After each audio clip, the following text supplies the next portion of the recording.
పరిటాల రవి గారి హత్య కేసు నుంచి మనం చూసుకుంటే ఎప్పుడూ కూడా సాక్షులు అనేవాళ్ళు బయట తిరిగితే చచ్చిపోతారు. అది 100%. సాక్షిగా ఒక కేసు జగన్మోహన్ రెడ్డి గారికి వ్యతిరేకంగా మనం సాక్షిగా ఉన్నామంటే మనం ఎత్తిపోతల స్కీమే, చచ్చిపోవడానికి సిద్ధపడే సాక్షి కావాలి. ఆ దానిలో భాగంగానే ఆ రోజున పరిటాల రవి గారి హత్య కేసులో ఎంతమందిని చంపారో ఒక్కసారి మీరే ఆలోచించుకోండి. మొత్తం సాక్షులందరూ చనిపోవడం జరిగింది. తర్వాత నీకు బాబాయ్ హత్య కేసులో హత్య కాదు సహజ మరణం అని చెప్పి చంపేసిన 2 గంటలకే మీరు వచ్చి స్టేట్మెంట్లు ఇప్పించారు.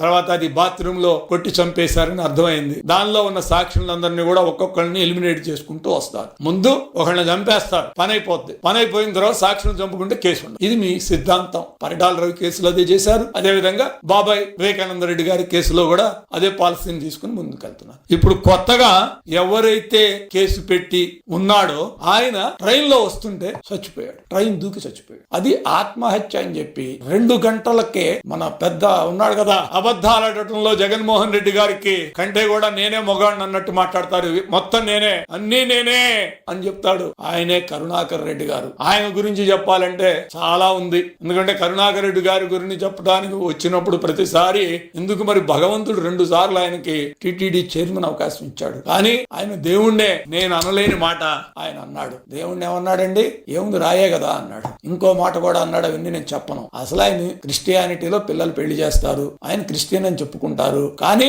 దేవుడి దగ్గరికి వచ్చేటప్పటికల్లా పదవులు అనుభవించడానికి, లాబీ చేసుకోవడానికి, డబ్బులు కొట్టేయడానికి, కావలసిన అవసరాలన్నీ తీర్చుకోవటానికి వాళ్ళు దాన్ని ఉపయోగించుకుంటారు. ఆయన వెంటనే ఏం చెప్పాడు? 2 గంటల్లోనే ఇది ఆత్మహత్య అని ఆయన ఒక స్టేట్మెంట్ ఇచ్చారు. దానిలో భాగంగానే వైసీపీ వాళ్ళ ట్విట్టర్ అకౌంట్ లో ఇది ఆత్మహత్య అని చెప్పి వాళ్ళు చెప్పారు ఇదే. ఆ తర్వాత దీని మీద ఆయన సోదరుడు ఒక స్టేట్మెంట్ ఇచ్చాడు. మా బ్రదర్ ని చంపేశారు, మర్డర్ చేశారు అని చెప్పి వాళ్ళ బ్రదర్ చెప్పాడు. అంటే మీరు చెప్పేవన్నీ అబద్ధాలు, మీరు చేసేవన్నీ దొంగ పనులు, మీకన్నీ కూడా చిన్న తక్కువలుగానే కనపడతాయి. మిమ్మల్ని ఎవరండి అసలు ఎలా ప్రజలు మిమ్మల్ని క్షమించాలి?